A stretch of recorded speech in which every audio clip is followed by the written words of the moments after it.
So ayun, gagawa tayo guys ng number para dun sa pagbunot ng mga bata. Kung ano po matatanggap nila ang laruan.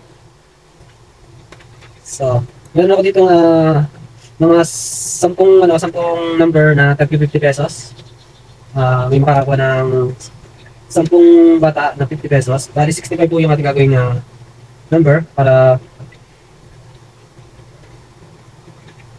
at lalakad na po tayo mamaya para ipamigay na po yung ating mga laruan. So, tapos ito na yung ating ginagawang charity project, pamimigay ng mga laro sa lansangan. So, magkano na po, gusto po ko ng oras para tapusin at ipamigay na po yun.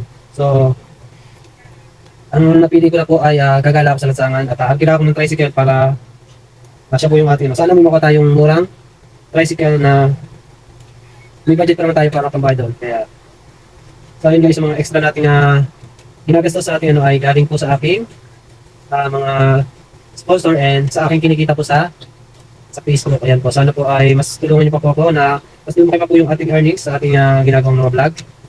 At para po ay meron tayong pondong pagpupunan. Ayan, maraming salamat po sa inyo.